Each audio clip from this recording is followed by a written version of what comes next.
नमस्कार दोस्तों, आपका स्वागत है inspirational story by Nishant channel पर।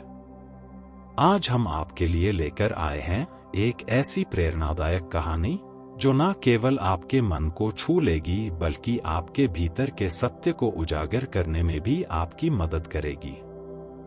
यह कहानी है भगवान बुद्ध और एक राजा के बीच हुई एक विशेष मुलाकात की, जो हमें सिखाती है कि आत्मज्ञान और शांति की खोज कैसे की जा सकती है। तो इस अद्भुत यात्रा में हमारे साथ बने रहें। बहुत समय पहले की बात है। एक राजा था जिसकी ताकत, सत्ता और दौलत के चर्चे दूर दूर तक फैले हुए थे। परंतु जितना अधिक वह बाहरी रूप से समृद्ध था, उतना ही भीतर से खाली और अशांत। उसके मन में शांति की एक गहरी तलाश थी, लेकिन उसे समझ नहीं आ रहा था कि इस बेचैनी का अंत कहाँ है। राजा को पता चला कि भगवान बुद्ध उनके राज्य में आए हुए हैं और एक पहाड़ी के पास अपने शिष्यों के साथ ठहरे हुए हैं। वह बुद्ध के ज्ञान और शांतिपूर्ण जीवन से बहुत प्रभावित था और उसने सोचा कि शायद बुद्ध ही उसकी अशांति का हल दे सके। राजा ने निर्णय लिया कि वह बुद्ध के पास जाएगा और उनसे अपने मन की शांति के बारे में प्रश्न करेगा। एक सुबह वह सुंदर वस्त्रों में सजे अपने घोड़े पर बैठकर बुद्ध की कुटिया की ओर चल पड़ा। जब राजा बुद्ध के पास पहुंचा तो उसने बुद्ध को सादगी से बैठे हुए देखा, ध्यानमग्न। उनके चेहरे पर ऐसी शांति और आनंद था जिसे देख राजा के मन में गहरी श्रद्धा जाग उठी। भगवान, मेरे पास सब कुछ है, धन, सत्ता, वैभव, परंतु फिर भी मेरा मन अशांत है।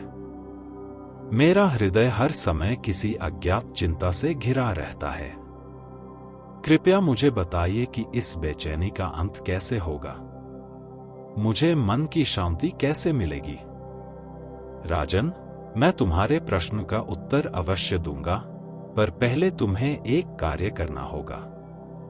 क्या तुम मेरे लिए एक दिन निकाल सकते हो?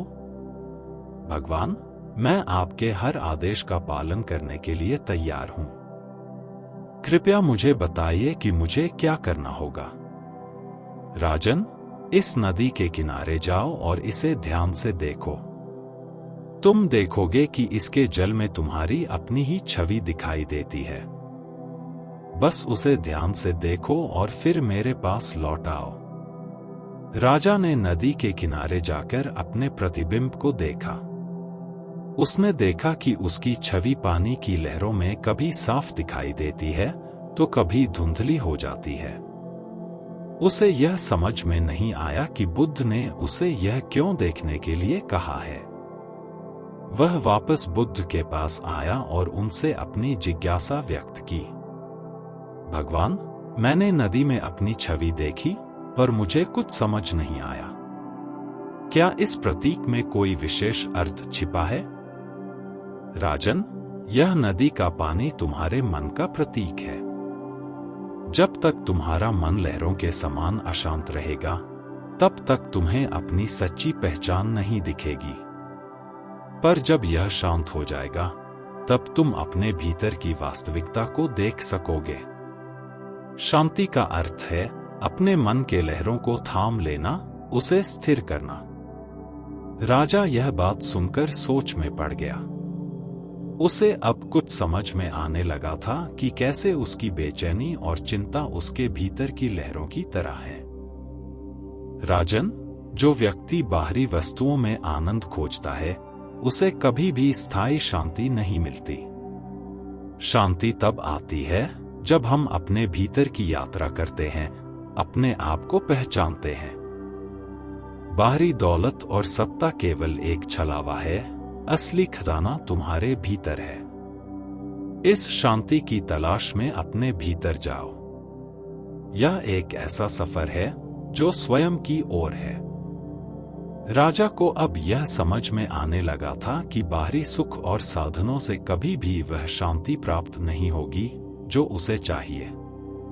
उसे यह भी महसूस हुआ कि वह अपने जीवन की सबसे बड़ी सच्चाई से अब तक अनजान था।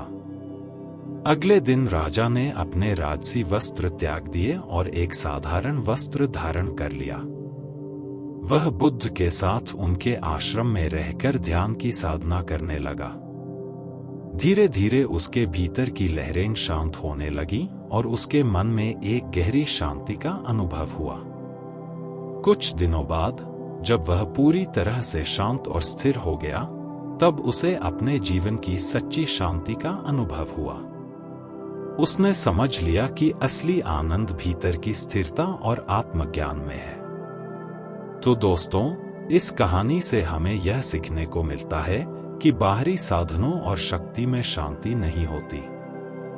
असली आनंद और शांति हमारे भीतर होती है और उसे पाने के लिए हमें अपने मन की अशांत लहरों को शांत करना होगा।